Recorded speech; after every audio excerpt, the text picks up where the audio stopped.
ঢুকানো হয় না, তুমি একটু ঢুকাই দাওছে। আরে মাগে আমার কি আছে, আমি কি বা করে ঢুকামো? আরে দাদি তুমি কি ভাবো আমি মোবাইলের ভিতরে চার্জারের মাথা ঢুকাবার নিকা কইতাছি? আমাকে এই 54 বছরের চেতনার ফসল কি বলুন?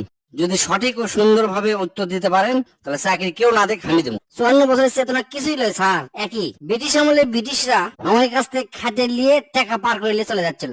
এখন আমাদের দেশের বাঙালি ব্যাংক থেকে সগলির টাকা মারিলে ব্রিটিশের কাছে জমা দিচ্ছে। এই হলো আমাদের 54 বছরের চেতনা। কি বন্ধুরা ঠিক বললাম তো? দেশকে ভালোবাসে থাকলে লাইক সাবস্ক্রাইব করে দেন প্লিজ। ডাক্তার সাহেব আমি তো নতুন বিয়ে করছি, তা আগামী 5 বছর আমি সল পড়লিম না, তাহলে কি করা যায় আমাকে বুদ্ধি শিখে দেন। বুদ্ধি আছে দুটা, একটা হচ্ছে ইনজেকশন আর একটা হচ্ছে যে আপনি কন্ডম ব্যবহার করতে পারেন। কোনটা নেবেন আপনি? না না ইনজেকশনে কোনো বিশ্বাস নাই, আমি কন্ডমই ব্যবহার করবো। আচ্ছা ঠিক আছে যান। 3 মাস পর কি ডাক্তার সাহেব আমার বউ তো প্রেগনেন্ট, কেঙ্গা করে কি হলো আমাকে কয়ে দেন। এটা কোনো ব্যাপার নয়, হয়তো আপনি কোনোদিন কন্ডম ব্যবহার করতে ভুলে গেছেন, ওই দিন হয়তো মিস্টেক হয়ে গেছে। না না কি যে কোন আপনি, আমি 24 ঘন্টা কন্ডম পরে থাকি, একদিনে ভুল হয়নি। আপনি 24 ঘন্টা পরে থাকেন তাহলে পেশাব করেন কেঙ্গা করে? কেঙ্গা করে আবার পেশাব করার জন্য আমি কন্ডমের মাথার নিচ্চারা ফুটা করে লিছি। আজকে আমার বাড়িতে আমার শালি আসার কারণে আমার বউ করছে অনেকদিন পর তোমার বোন আসছে, আজকে আমার সেই আনন্দ লাগিচ্ছে। এই কথাটা শুনে আমার বউ আমাকে করছে সাদা পায়জামাটা খুলে জিন্সের প্যান্ট পরো, পায়জামার ভিতর থেকে তোমার আনন্দের নমুনা স্পষ্ট বোঝা যাচ্ছে। আচ্ছা কত বিদেশের রাস্তা হাঁটলে কি দেখা যায় আর বাংলাদেশের রাস্তা হাঁটলে কি দেখা যায়? আমেরিকার রাস্তা যদি হাঁটিস তাহলে আশেপাশে দেখবো বিজ্ঞানী, চীন দেশের রাস্তা যদি তুই হাঁটিস তাহলে দেখবো ইঞ্জিনিয়ার, বিভিন্ন টেকনোলজি নিয়ে তারা গবেষণা করছে। ইন্ডিয়ার রাস্তা যদি তুই হাঁটিস দেখবো খালি ড্যান্সার আর ড্যান্সার। আর বাংলাদেশের রাস্তা যদি হাঁটিস তাহলে সর্বপ্রথম দেখতে পারবো হচ্ছে দালাল, পকেটমার, ছিনতাইকারী, চিটার, বাটপার, আর সবচেয়ে বেশি দেখবো হচ্ছে সহসভাপতি। আমার দেশ লেয়ার রচনা ক। বাংলাদেশ পৃথিবীর সবচেয়ে সভ্য আর ধনী একটা দেশ। এই দেশে ভাইরাল হওয়া মানে অশিক্ষিত আর অসভ্যের জনপ্রিয়তা। এটি জ্ঞান মেধা বা ব্রেন খাটাতে কেউ রাজি লয়। এই ভাইরাল হওয়াকে সফলতা মনে করে মাথা মোটারা। এই দেশত সরকারি হাসপাতালত ডাক্তারের জন্য একটা অ্যাসিস্ট্যান্ট হওয়া হয়, আবার ওই অ্যাসিস্ট্যান্টের জন্য আরেকটা অ্যাসিস্ট্যান্ট হওয়া হয়, এবং মেডিকেল কলেজে ছাত্রকদের চিকিৎসা করানো হয়। এটার সোলবলেরা স্কুলত যাওয়া বাদ দিয়ে মিছিল মিটিং যায়। এরা বড় হয়ে ডাক্তার ইঞ্জিনিয়ার লয়, এরা বড় হয়ে পাতি নেতার অ্যাসিস্ট্যান্ট হবার চায়। এই দেশত স্কুলের স্যারের কাছে প্রাইভেট না পড়লে ছাত্রকে জীবন তেনা তেনা করে ফেলে দিবি। 100 মার্ক পালেও ইচ্ছা করে ভুল বার করে 80 নিচে নিয়ে আসবি। এই দেশত কাউকে টাকা ধার দিলে জীবনেও সে টাকা ফেরত পাওয়া যাবে না। কাউকে টাকা ধার দিলে জীবনেও সে টাকা ফেরত পাওয়া যাবে না।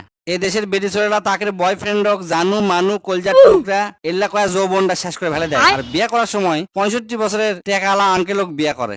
এই দেশের 2 গরিব মিলে 5টা গরিব সোল জন্ম দেয়, কিন্তু বড় লোকেরা বেশি সোল পড়লে না। এই দেশত বিপদত পড়লে কেউ কোনোদিন সাহায্যের হাত বাড়ায় না, কিন্তু আপনি যদি বিপদত পড়েন আর কেউ যদি সাহায্য না করে তখনই আপনি ডায়লগ দিবেন দেশটা শেষ হয়ে গেল। এই দেশত কেউ যদি অ্যাক্সিডেন্ট করে মরেও যায় তাকে সাহায্যের জন্য একজন লোক পাবেন না, কিন্তু চারিদিক তাকে থেকে দেখবেন 20 জনের বেশি মোবাইল দিয়ে ভিডিও করিচ্ছে তাকে পেজত ছাড়বি ভাইরাল হওয়ার আশায়। এই দেশত সগলি লুভি আর খাই খাই মানুষের বসবাস। এই দেশত যাকে বিশ্বাস করবে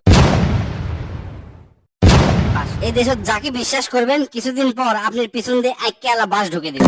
এই দেশের মানুষ নিজের সমালোচনা করা বাদ দিয়ে মানুষের সমালোচনা নিয়ে সবসময় ব্যস্ত থাকে। এই দেশত পরিশ্রমের যথাযথ মূল্য পাবেন না, শিক্ষিত মানুষ সঠিক মূল্য পায় না। এই দেশত টাকা দিয়ে অসাধ্যকে সাধন করা যায় খুব সহজেই, এটি সগলি নিজে ঈশ্বরচন্দ্র বিদ্যাসাগর মনে করে। এই দেশত ভিক্ষাবৃত্তির রমরমা ব্যবসা। এই দেশত কেউ কারো প্রতি সহানুভূতি দেখায় না। এই দেশের মানুষ বাসত থেকে সগলি বাড়ির গেরত নাম্বার চায়, কিন্তু অন্য কেউ নাম্বার চাইলে পিছন থেকে চিল্লে ওঠে বাস কি আপনি টাকা দিয়ে কিনে লিছেন নাকি যে বাড়ির সামনে নামবেন? এই দেশত 100 টাকা স্কুলের বেতন দিবি না, কিন্তু সেই স্কুলের স্যারের কাছে আবার 2000 টাকা দিয়ে প্রাইভেট পড়াবি। এই দেশত নিজের সোল দোষ করলে সেটা দোষ মনে হয় না, কিন্তু মানুষের সোল যদি দোষ নাও করে তাও দোষ খুঁটে খুঁটে পুরো এলাকা চলে বেড়ায়। এই দেশত কেউ যদি একবার টাকা আলা হয় সেই টাকা এই দেশে তার দায়িত্ব চায় না, সুইজারল্যান্ডে সব টাকা পাঠায়। এই দেশে যদি কোনো কিছুর দাম বাড়ে তাহলে মানুষে কবি এত দাম, দেশটা রসাতলে চলে গেছে। আর ওই জিনিসের যদি দাম কম দেওয়া হয় তাহলে কবি এত দাম কম কে? অবশ্যই এর মধ্যে ভেজাল আছে। এই দেশের টাকার জোরেই তাল গাছ হামার হয়। এই দেশে সগলি বড় হওয়া চায়, কিন্তু কেউ মানুষ হওয়া চায় না। এই হলো আমার সোনার বাংলা। আপনার পুরো সংসার আমি করবো না আম্মা। আমার পুরো কি তোরে চিন্তা করছে না? আমার কোনো কিছুই করে নাই, কিন্তু 2 দিন পর পর ও আমার কাছে বায়না করে আমার একটা বাচ্চা লাগবে, আমার একটা বাচ্চা লাগবে। বাচ্চা আমি কোথায় কাইরে দিব? হ্যাঁ অর্ডার দিব অনলাইনে। নিশ্চয় একটা তুই তো আব্বা করে ডাক দেয়া পাস না, কি দাদি একটা কথা ভাবতে আমার খুব শরম করতেছে বিয়ের পর আমার স্বামী কমু ছাইড়া দাও বাত পুইরা গেতাছে মাগে তুই সিধা সিধি কস না কা, তোর বিয়ার কুর করে উঠছে। ও দাদি তুমি ঠিকই কইছো ওই দেখো আমার 1 মাসের ভিতরে বাচ্চা লাগবে। 1 মাসের ভিতরে বাচ্চা কি করে সম্ভব? বাচ্চা দিতে 9 মাস সময় লাগে। ওই দেখো আমি অত কিছু বুঝি না তুমি না ঠিক আছে হ্যাঁ আমি ঠিক আছে, কিন্তু বাচ্চা তো ঠিক আছে কি সম্পর্ক? বেশি করে কামড়া লাগাই দাও 1 মাসের ভিতরে বাচ্চা হবো। দাদি মনে করো আমি তোমার হতিন তো দাদা আমার কে হবো? দাদা তোমার বাতার হবো। দেখ মাগি আজকে ধরে আমার ভাতারে বলে রাবি না। মাগি এটা কয় কি? শোনা, বিয়ের পর তুমি এখন কি রান দেখিলে বা? আমার মা তো আমাকে রান্না বাড়ি শিখাইনি। রান্ধন বাড়ি শিখাইনি, তাহলে অত সুন্দর করে কলা মুখত লোক এরা শিখেছে। কি বলি তুই তো সেই কিলা যাও রে দাদি আজকে তোমার নাতিকে ডিভোর্স দেবো।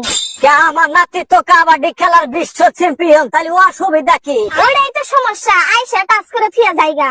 মাগি এটা কোনটা কথা কয়?